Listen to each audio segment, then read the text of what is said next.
viewers, welcome to the domestic news update on Top Accolade News.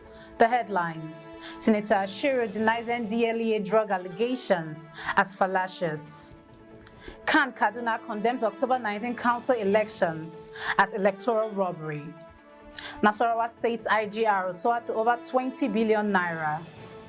EPIS announces significant fare hike for Lagos-Abuja flights.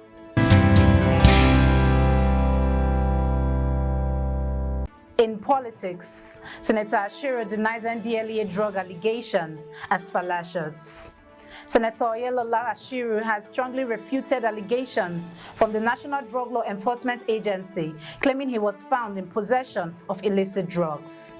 Following an NDLEA raid on his Ilorin residence, the agency accused the senator of corruption after he criticized their practices in the Senate.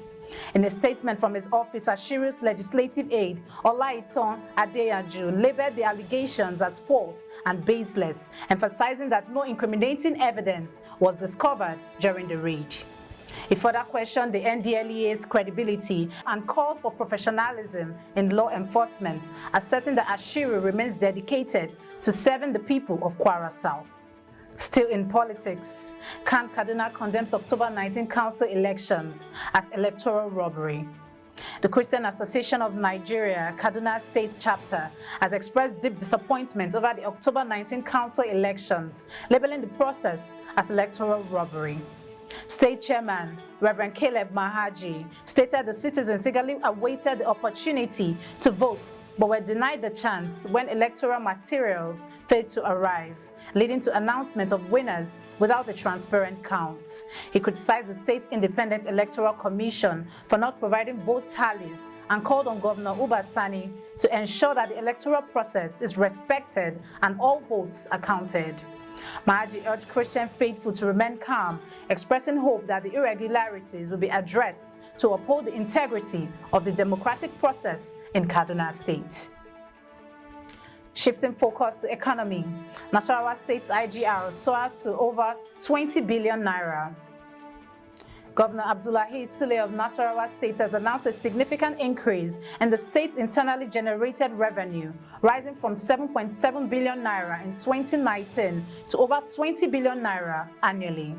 In a recent interview, he attributed this growth to the state's vast natural resources, including hydrocarbons and solid minerals, emphasizing that Nasarawa could become one of Nigeria's wealthiest states with full exploitation of these resources.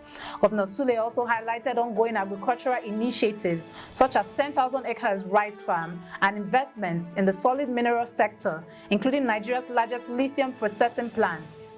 He underscored his administration's commitment to empowering women and vulnerable groups, enhancing rural infrastructure, and maintaining prudent financial management without resorting to borrowing. Still in economy, EPIS announces significant fare hike for Lagos-Abuja flights. EPIS has confirmed a substantial increase in fares for its one-way flights from Lagos to Abuja, set to take effect on November 1st, 2024. The new pricing will see fares soar to 200,000 naira, marking the highest among domestic airlines and reflecting the ongoing economic struggles within Nigeria's aviation sector. According to an email shared by passenger, fare increases affect various classes, with business class rates climbing significantly and economic class fares doubling in some instances. Passengers have expressed deep concern over these rising costs, which threatens to limit access to air travel amidst ongoing inflation and economic uncertainty. An EPIS official attributed the increases to soaring operational costs and heavy taxation, indicating the challenging financial landscape airlines are currently navigating. You are watching the domestic news update on Top Accolade News. Do stay with us. Still to come.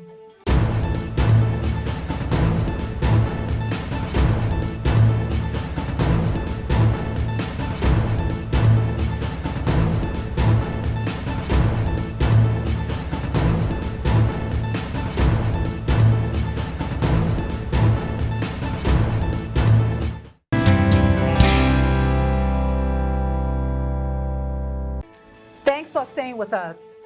In infrastructure, Sokoto Ramp inspects 9.3 billion naira rural access road construction. The Sokoto State chapter of the Rural Access and Agricultural Marketing Project, RAMP, has conducted an inspection of ongoing construction on 88 kilometers of access roads valued at 9.3 billion naira. Led by Alhaji Malami Galandachi, Special Advisor to Governor Ahmed Aliyu, the inspection of Tambuwal local government area highlighted the project's goal of improving rural access for farmers and boosting economic activity.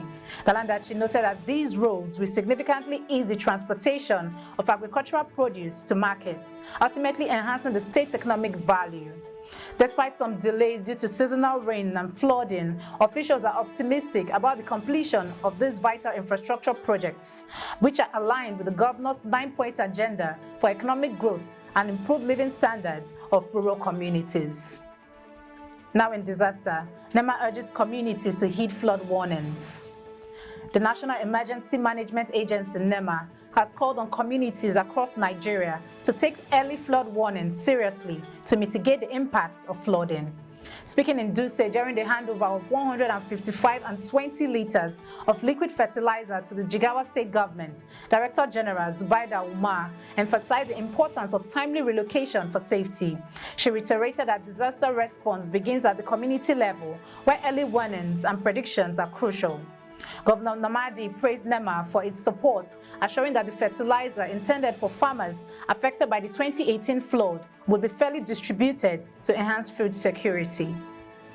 Moving to entertainment, Femi Kuti calls out tribalism.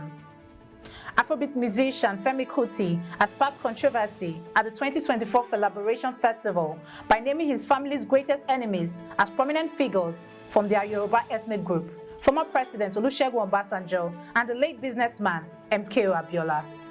Kuti emphasized that his family rejects tribalism, having been inspired by Pan-African ideals from a young age. He stated, "We grew up with leaders like Dr. Kwame Nkrumah and Fela Anikulapo Kuti, embracing a worldview that transcends ethnic divides." Kuti's comments highlight the complexities of identity and relationships within his community as he calls for unity over tribal sentiments. In sports, Everton targets Samuel Chukwueze for January transfer. Everton FC is setting its sights on Nigerian international Samuel Chukwueze as a key target for the upcoming January transfer window, following report that AC Milan is open to loan or outright sales offer for the winger. Everton have been actively monitoring Chukwueze's progress. Since joining Milan last summer, the 25-year-old has struggled to make a significant impact, but recently scored a decisive goal in a 1-0 victory, bringing his tally to 4 goals this season. With 9 appearances under his belt, Chukwueze could be a valuable addition to Everton as they look to bolster their squad in the new year. That concludes our domestic news updates for today. Stay tuned for more domestic news and developments. Thanks for joining us. I am Okocha Ojo-Orumi. Connect and engage with us on all our social media handles. Do have a wonderful day.